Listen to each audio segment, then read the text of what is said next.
Olá, eu sou o professor Isaac Silva e esta é a terceira aula do segundo módulo do curso Aprenda a Defender a Sua Fé no Ambiente Acadêmico. Nesta aula, o nosso tema será o argumento moral da existência de Deus.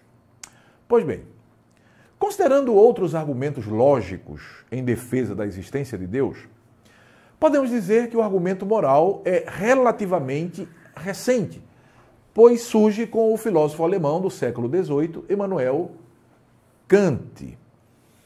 Mas, antes de entrarmos nos detalhes dos argumentos kantianos, eu quero citar dois versículos bíblicos contidos na carta de Paulo aos Romanos, no capítulo 2, os versos 13 e 14, onde lemos: Porque quando os gentios que não têm lei fazem naturalmente as coisas que são da lei, não tendo eles lei, para si mesmos são lei, os quais mostram a obra da lei escrita em seus corações, testificando juntamente a sua consciência e os seus pensamentos, quer acusando-os, quer defendendo-os. Repare nos detalhes desse texto. Paulo está dizendo que mesmo que alguém não tenha acesso a um exemplar da lei divina escrita em tábuas, e no caso aqui ele se refere aos gentios, as exigências da lei estão gravadas em seu coração. E esta lei gravada nos corações faz com que os gentios ajam de acordo com aquilo que a lei prescreve. E, caso ajam de forma diversa, serão acusados por suas próprias consciências. Então, penso que é uma questão relevante que precisamos responder. E que questão é essa? Bem, a questão é: quem gravou essa lei no coração dos homens? A resposta é uma só: Deus. Caso Deus não existisse, os valores morais objetivos também não existiriam. Então os homens estariam livres para agir sem nenhum freio moral. E isso com certeza é algo impensável, pois se assim fosse, tudo o que restaria seria o caos social. Imaginemos um mundo possível onde existissem homens, mas não existissem lei, ou leis, não é? Ou a lei moral.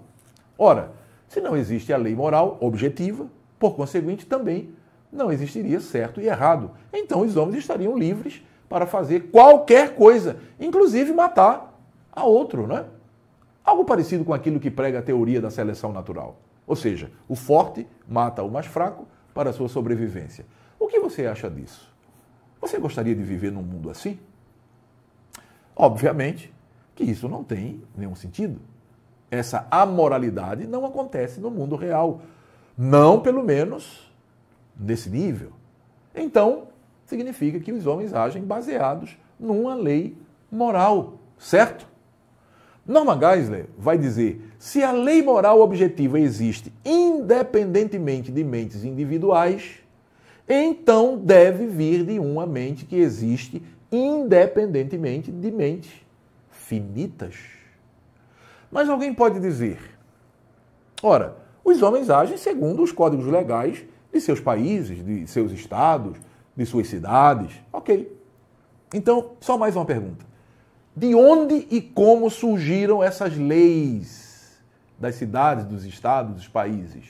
De mentes amorais? Ou simplesmente do nada um grupo de homens decidiu por todos o que é certo e o que é errado?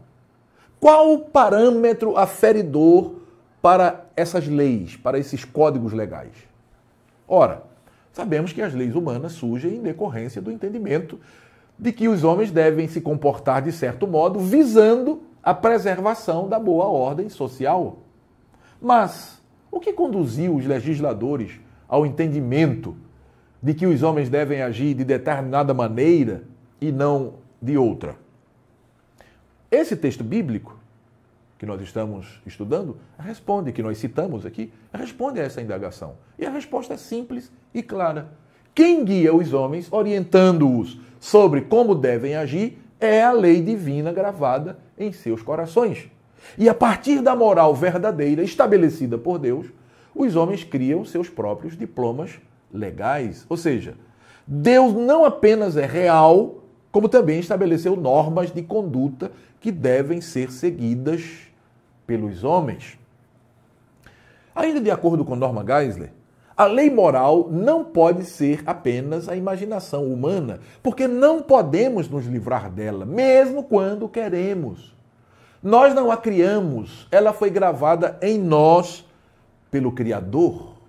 E aí Geisler cita C.S. Lewis quando diz: o que chamamos de lei moral não pode ser o resultado do instinto coletivo, senão o impulso mais forte sempre venceria. Mas não é isso que acontece. Se a lei moral fosse apenas instinto coletivo, os instintos estariam sempre corretos, mas não estão. Pois bem, podemos utilizar um argumento lógico conhecido como modus ponens para elucidarmos essa questão. O argumento é esquematizado da seguinte maneira, da seguinte forma: se A é verdadeiro, então B será verdadeiro. A é verdadeiro. Conclusão: B é verdadeiro. Veja como é simples, não é? Agora vamos aplicar ao caso. Se valores morais objetivos existem, então Deus existe. Valores morais objetivos existem. Qual é a conclusão? Deus existe. Pois bem, isto posto, vamos seguir então com os argumentos kantianos, não é? Bem, conquanto este filósofo moderno não acreditasse na possibilidade da obtenção de uma prova teórica para a existência de Deus a partir de um simples conceito da mente, contrariando, não é, Anselmo e o seu argumento ontológico, e outros pensadores que seguiram também Anselmo, né, que defenderam o argumento ontológico, como o caso de Leibniz, né? Kant entendia que a existência de Deus é uma pressuposição moralmente necessária. Ou seja, para Kant, a existência de um ser divino como causa moral do mundo é simplesmente necessária. De acordo com esse pensador, todos os seres humanos têm por fim último a perfeição. E não se pode negar que desde sempre os homens se encontram empenhados na consecução desse objetivo. Esse esforço humano incessante na busca do aperfeiçoamento justifica a pressuposição da existência de Deus. Todavia, como a existência humana terrena ela é limitada em todos os sentidos, seria impossível ao homem atingir a perfeição nesta vida. Desse modo, faz-se necessário que a vida continue após a morte. E para que haja vida após a morte, Deus, o autor da perfeição e da moral verdadeira, necessariamente deve existir. Para Kant, o conhecimento depende da razão e da experiência sensorial em relação ao objeto conhecido.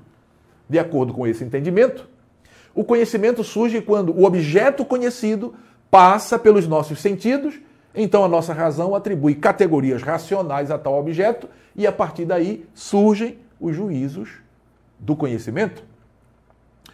Como Deus não pode ser conhecido pelos nossos sentidos, então não podemos admiti-lo por meio da razão especulativa. Todavia, para Kant, disso não decorre que Deus não exista.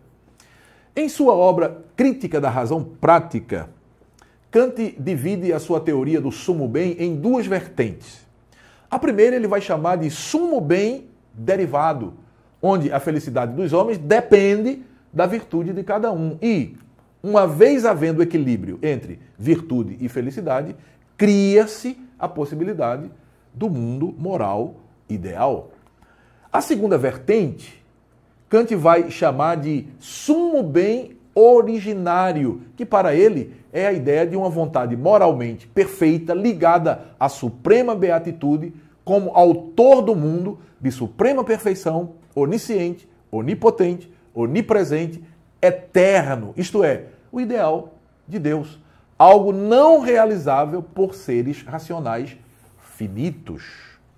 Desse modo, para Kant, o postulado da possibilidade do sumo bem derivado é, ao mesmo tempo, o postulado da efetividade de um sumo bem originário, ou seja, Deus. Muito bem, por hoje é só. Nós chegamos ao final da nossa aula. O tema da nossa próxima aula é Argumento Cosmológico da Existência de Deus. Nos encontraremos lá. Até breve.